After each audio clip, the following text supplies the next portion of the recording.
Hello and welcome to another edition of D&D Stories. I'm your host Rob from the channel Performance Check, and this is the show where I regale you with tales about the hit role-playing game Dungeons and Dragons. This is the concluding three-part story of this season of D&D Stories, and I tell you this, it is a blinder. It is a story about life after death.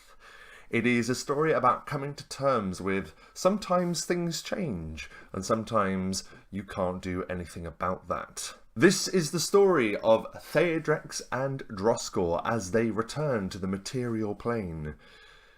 This is the story entitled The Law of Mechanus. For this last foray into Main Realm, we return to Valdane, the wandering sorcerer who has recently come back from completing a difficult quest with Barnaby the Hexblade. He has just walked away from the confrontation with Mephistopheles himself, the Lord of the Eighth, and a bargain has been made. Valdane agreed to become the champion of Mephistopheles, and in return, the Dark Lord of the Eighth would return his companions to life. Valdane had split with Barnaby some time ago on their journey. The reason is a story into itself, which I'm not going to go into here. It was one session where on their journey back east across Main Realm, away from Fereld and, well, more north as well, so they sort of started heading through Eldarium, for instance. And it's around about there that this session takes place, where Barnaby the Hexblade from the last story, he just got bitten by a werewolf. Which was foreshadowed in a vision that Valdane had seen. A vision that Valdane had seen. He'd seen a werewolf ripping villagers apart. He had seen Droskor face to face with a terrifying Minotaur with boiling hot steam rising from his nostrils. And he'd seen Theodrex of Hemlon surrounded by his fallen ranger brethren. And so far, these visions are coming true.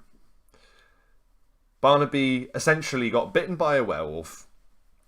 I know I said I wasn't going to go into this, but it's quite interesting. So Barnaby was bitten by a werewolf whilst a pack of werewolves were encircling a town, ready to basically just ravage it into oblivion. That sounds rude, but ravage is not the word I meant. Savage is the word I meant. It's going to savage the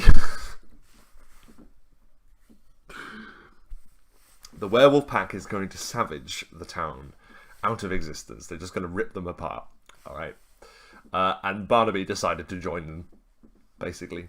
One of the heroes of the last game just randomly becomes a werewolf and basically pulled the heel turn because basically Matt's player wanted to just get rid of Barnaby because he didn't like the Hexblade mechanically. He just thought it was rubbish, so he decided he was just going to become a werewolf and risk my character, Valdane. Like, we had to resolve that player to player, and it went Valdane's way. Put it that way. But it was still like a blip before the campaign proper began. And this campaign that we're going to start talking about is one that I ran. As I've been telling you guys, every campaign we circled who was running the world. And this time it was me. Valdane is standing upon the shore of a great lake. It is known as Mirror Lake. And he has been instructed by Mephistopheles to come here on the borders of Eldarium, the central realm of Main Realm. He's been told to come here and wait by this lake. And he is to bring 2 items here. In his hand he holds 2 pristine platinum pieces. They glimmer in the moonlight. The 3 moons shining down upon the sorcerer as he waits and waits. And suddenly he feels these 2 coins begin to grow hot. And almost by instinct, the sorcerer hurls them across the lake. The polished surfaces of the coins make them bounce across the surface before sinking beneath it. Then there are bubbles, steam rising high into the night sky, and then splashing, choking and coughing as two figures emerge from the depths of the lake, desperately clawing for breath. Valdane reaches out with a hand and magically aids the two struggling individuals in the water to shore with telekinesis. He looks down upon the two figures, upon the beach, and he sees that they are his old friends. And Droskor and Theodrex are not looking great. They have been in hell. Now, quite where in hell we never specified, but because of a mixture of good and bad things that they'd done in their lives, we decided it would be much more interesting if when the two characters died they went to hell. There's a lot more politicking and things you can do in the time of a character being dead if you intend to bring them back at some point, which Mike was hesitant about. He was hesitant about bringing Droskor back. Both of them chose to have these characters return to life, I will point out. It wasn't that any one of us GMing made it happen. It was a discussion that was had, and it was agreed that we love these characters, so that we want them to come back for one final purpose. But they've been in hell, so they need time to recover, and recover they do around a fire that Valdane builds, whilst telling them everything that has transpired in their absence, and he's trying to sort of nurse them back to health. He's brought supplies, he's brought like a medica tent and everything. Like, he builds like a small shelter at the shore of the lake to essentially bring these guys back to a functioning form, because just being back in reality is just a bigger shock of anything. Valdane is able to bring the water of the lake to his two friends. The reason why he's brought them back here is because essentially this lake has, healing properties. And while it's not like a healing potion, it's just something that we had in the lore of the game that essentially says this water is like, it helps like you recover faster. So physically they're recovering, but psychologically they're all over the shop. And we talk about how long it would take for them to get over such a big deal, but we decided instead of like having a prolonged period of time when they're resting, that Droskor and Theodrex would immediately, after a brief respite, just own the fact that both of them have basically both been driven insane by hell and are back to complete their tasks. Their tasks that they've been discussing. For a long time, it has been hinted that Droskor and Theodrex have unfinished business. Droskor always wanted to get back at the Red Talon clan, the terrifying clan of orcs and gnolls and minotaurs, to get back at them because they killed his brethren before he'd met Theodrex. And Theodrex wishes to uncover what really happened with his ranging brethren. What happened? How did they all die? And he has like patchy memories of it. Like, was he responsible as the rest of his people demanded he was? Like, claimed that he was? That caused him to become exiled. So essentially this story is something that we're all forming together. We're all talking about it like, right, this is the reason why they're back. Let's actually make a good reason for these characters to have returned. Something for them to achieve. And we decide that this campaign is going to be an unfinished business game. Basically, their task is just to resolve all of the loose ends of their existence on this plane. And so it is that they decide they're going to solve these mysteries and put these evils to an end, and they decide that that's going to begin with Droskor. And Valdane is able to tell both of them about his vision. He says, listen, I've seen you battling with a Minotaur, Turin, the leader of the Red Talon clan, and I've seen Theodrex once again surrounded by fallen brethren. This is meant to happen. This is something that is to be explored. And Mike, who was cleverly running that game, the 8th Gate, where that vision took place, was using that as a way to tell me, look, this is what I want to do with Driscoll when he comes back. Which I thought was an excellent player move to do. Just give it, a good player will just give a GM, you know, like a bit of stimuli, like a bit of inspiration for where they fancy going, and then off we go. D&D is so great. So anyway, that's essentially what this point in the campaign was all about. It was all about, like, getting the characters back on their feet, ready, kind of, psychologically, to handle another adventure. And then I ask both of them, both Driscoll and TheWriter, Mike and Matt, who play them, to make a wisdom saving throw. And this is to see if they can detect something magical that is occurring, or rather see through something magical that is occurring. Driscoll and TheWriter, in the long period of time that they spend sort of recuperating with Valdane helping them, they started to notice something's weird about Valdane. Something doesn't seem right. And while he has been forthcoming about what happened with Mephistopheles and why they've been brought back, he told them that right away. What he hasn't told them is that his eyesight never recovered. At the very ending battle of the 8th Gate, Valdane lost his sight, but was able to essentially hold his own and survive by using true sight. So he was able to perceive things around him using magic. And it is only then that Driscoll and TheWriter begin to see through a glamour that Valdane had basically, a simple glamour that made it look like he was using his eyes to see. And not in fact true seeing, which is when his eyes sort of go like a bluish white colour and he's just able to perceive the world through magic. So they notice that, and that is sort of the way that I'm basically trying to say to the players, this is why Valdane isn't coming with you, because Valdane is my character and I'm running this campaign, and he's not just, you know, he's got other stuff to do. So he says, I now need to go and deal with this Mephistopheles business, but I'll appreciate your help when you're done with this. I've got to go away and heal my eyesight. Like, once they see through it, pardon the pun, but once they see through the illusion, he's just like, listen, this is why I've got to go. I've got to go and heal, because I'm not going to be able to fight alongside you in the future and in the wars to come if I can't see. So they're like, yeah, all right, fair enough. And so they decide that they're going to head towards Nurendel, because they know that this is where Turin has gone. And this requires a little bit of a flashback. We see a horde, an unstoppable horde of orcs and gnolls, minotaurs and beastmen besieging Valdane, the capital of Orenthale.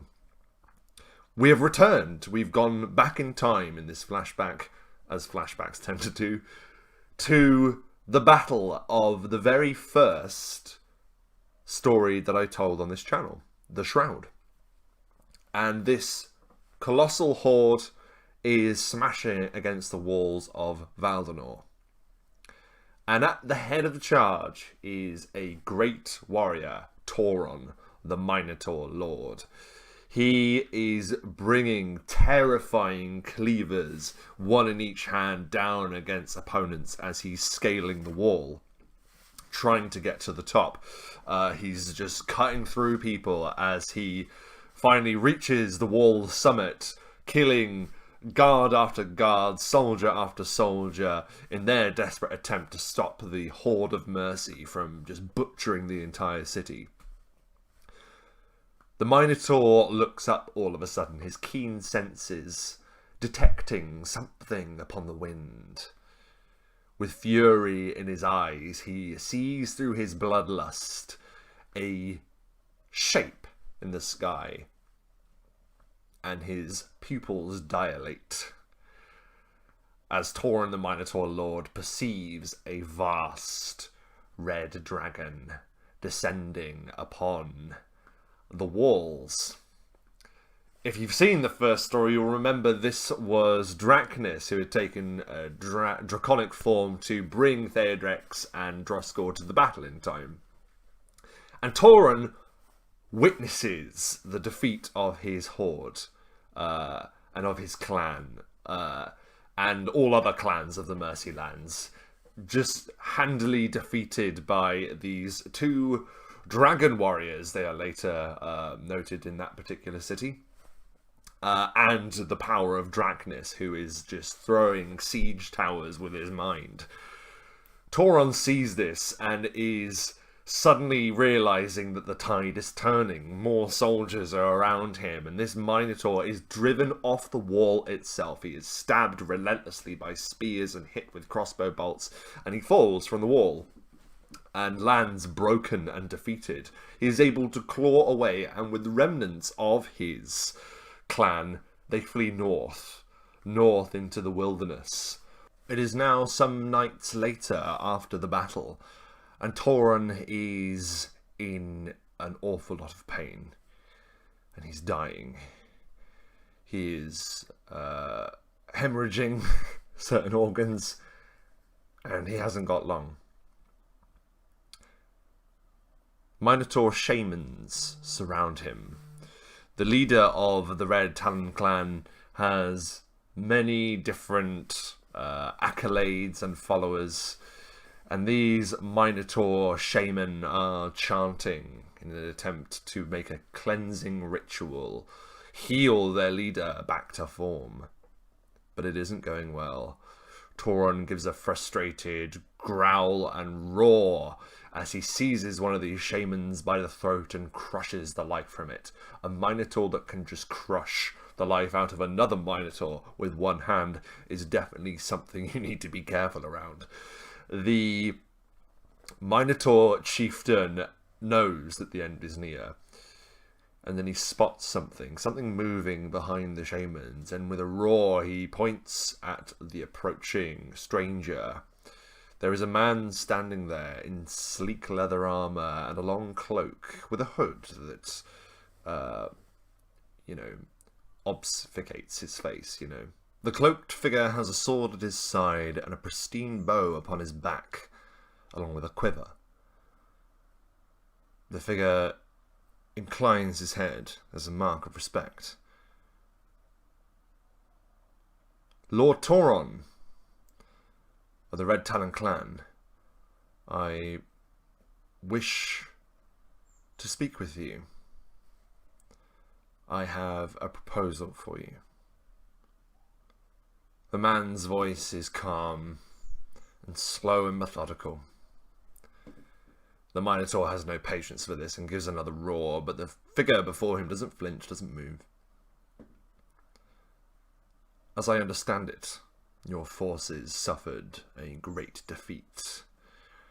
A defeat at the hands of an intervening force. The Dragon Warriors, they call them, to the city to the south. Do you know that? They're being praised because they brought about an end to your ways. The Minotaur gives another roar. The shamans around him growl in horror and disapproval. But it does not have to be this way, the figure says. That battle happened many times, and it will happen many times more. In this world, you were defeated. In another, you were victorious. Together, we can re-stitch the tapestry. Together, we can make this world a place we want to exist in. A world governed the way we wish to see things. The angry Minotaur pauses in his growls and listens. Mighty Turin, your body is not long for this world. But the same cannot be said of your mighty soul. My proposal is this. I shall save your existence. And in return, you fight for me as my general-in-chief, my master of arms. My name is Kaisel, and I have much to teach you and your shamans. Let us begin. We return to the present day, and Droskor and Theodrex have been making their way north. They are essentially going to find the last known location of the Red Talon clan. And they do this by stopping in many taverns and asking if any of the remnant of this terrible force has been spotted. And there are raids every now and then, and a few a few animals and livestock go missing every now and then. But overall, they've faded into obscurity. But rumours from Nurendale speak of terrifying creatures that are daubed with red talon are beginning to attack villagers and travellers throughout that realm. And it's high time Droskell went home, to be honest. He's been away ever since the first campaign. He has not returned to the home of his people, the Undercroft, where the dwarves come from. So, on their way back, they start discovering that the realm is in turmoil. They know that the roads are unsafe. There is talk of monsters prowling the lands.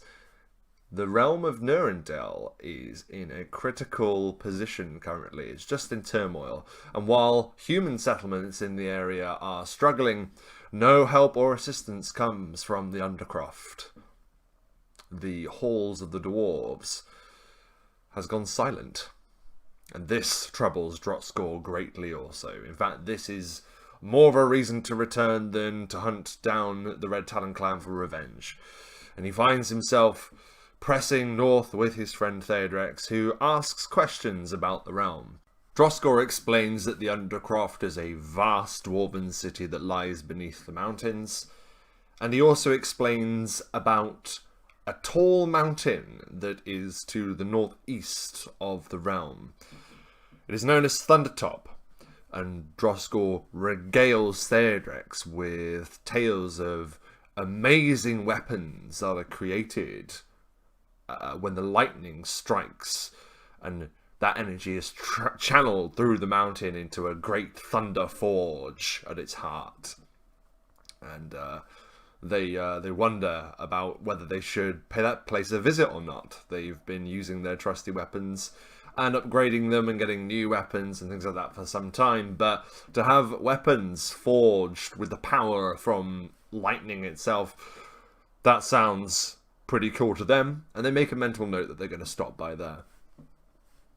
They are climbing a escarpment, a very steep embankment that juts with jagged rocks, and they can see in the distance a few human settlements that reside along a long river that winds up through the realm all the way to the mountains to the north where the Undercroft is. And as they're standing upon this escarpment, taking in the view, I ask both of the players to make spot and listen checks.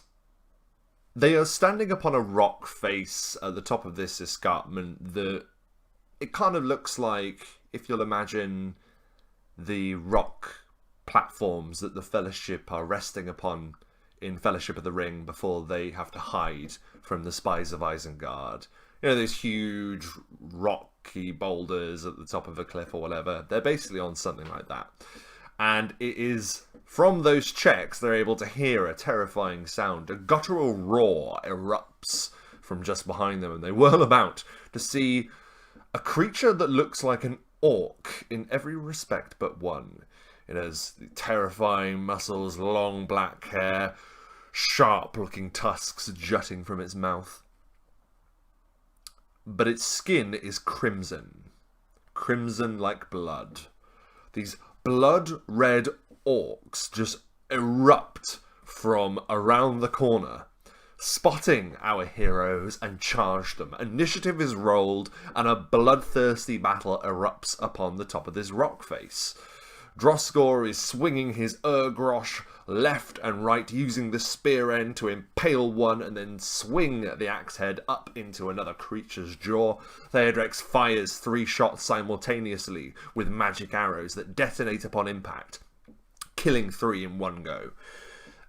It's Droskell and Theodrex, who are fairly high-level characters now, against just a horde of red orcs. And they're so confused. They're like, what the hell are these? And they fight with a ferocity potentially that would match orcs, if not, surpass it. There's just this terrifying sect of a different species of some kind. And they are struggling by the end of the fight, while they are high-level characters, they are also completely overwhelmed, so they're having to keep moving to stop themselves from being surrounded. To the point that Droskor has now got his back to the escarpment, the long drop beneath him, defending against 3 of these terrifying foes. Now that they've come closer, Theodrex is forced to use melee combat. He's drawn his long sword and is ducking and weaving behind attacks and things like that. This is a desperate struggle, and it is a real first test for Theodrex and Droskor now that they've returned from the circles of hell. And they are giving it all they've got. They are pushing back against the orcs, pulling any resource they can to get extra damage or a little bit of health back. And then there is an eruption of light that beams from the heavens. A pillar of light just shines down from above as a new figure enters the foray. Crouched down in a poised, pouncing position is a figure, a humanoid figure, who appears to be entirely composed of metal. I would like you to imagine a large version of the Terminator, when he hasn't got any of his skin on, when it's just the metallic skeleton beneath. Glowing red eyes are welded deep into the sockets of a terrifying golden skull. Across his back is draped a long red cloak. This golden, robotic-like figure rises, a terrifying long sword in his hand that gleams as gold as the rest of him. And it looks at the red orcs, and it's almost like it appears to be scanning them. They see strange lights wheeling behind the red of this creature's eyes. And it says, "This is not your plane of origin. You shall be corrected." One of these red orcs gives a mad dash towards this golden skeleton-like creature. And this metal man just brings this sword up with gleaming blue energy that he channels into it somehow and just cuts the orc in twain. Another rushes to attempt the same and is cut down in the same brutal manner. "Anomalies corrected," the creature says. Droskor and Theodrex don't waste another second. They basically help start dispatching the rest of the orcs alongside this terrifying Terminator-like individual. Its long cloak sweeps behind it as it moves with a speed and a strength that only some kind of machine could muster. And it is not long before the dust is settled and the red orcs have been dispatched. "Anomaly corrected." Droskor and Theodrex look at each other and then stare at this creature. "We thank you for your assistance," says Theodrex. "But I'm afraid to say that we don't know what you are. Name your purpose." "I am Designation 0, the creature says. "I hail from the clockwork nirvana of Mechanus. I am here to correct the anomaly." "The anomaly?" said Droskor. "I am here to serve you," the creature says. "Serve us?" says Droskor. "Why?" "To serve you a decree. You are anomalies." Droskor takes a step back, as does Theodrex. They've just witnessed what happens to anomalies. We don't understand," says Droskor. "You have been returned from a different plane. The order has been disrupted. I am here to retain order. I am here to correct the anomaly. You are an anomaly. Droskor just takes a look at Theodrex, and Theodrex looks back. Their old traditional, like, what the fuck kind of look. There have been several breaches between the material plane and another. A great host now marches upon this land. A great army of the anomaly. They must be corrected. And this creature appears now to be scanning them. Hang on, says Theodrex, looking worriedly at Droskor. What is it you're doing there? I am assessing whether you are affiliated with the anomaly. Conclusion. You are not of the host of the anomaly. Oh, well, that's alright then, said Droskor with a sigh of relief, looking at Theodrex. Well, perhaps you'll be able to help us. Analysis not complete. Irregularity detected. And then it looks between both of them and then says, you are an anomaly. What? Says Theodrex. I thought you just said we weren't. You are of a different designation. You have been returned to this life many times. You are here due to the chaotic power of the 9 circles of hell. A pact has restored you. This has disrupted the natural order. You are an anomaly. You are an anomaly. You must be corrected. And it raises its blade and it begins to advance upon our fellow heroes. As it stalks towards them, the sword in front of him, the other metallic arm swings up against the chest, and there is a as the creature appears to be charging, overcharging, and as the red light begins to blaze within its eyes, it psychotically says, I am inevitable, and begins its attack. This is what this story is truly about.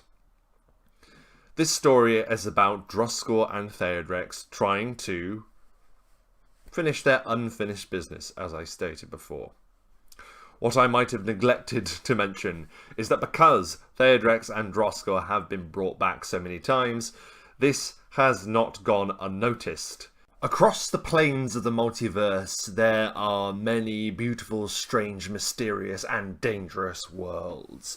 And near the heart of the multiverse, there is one particularly interesting plane of existence, known as the Clockwork Nirvana of Mechanus.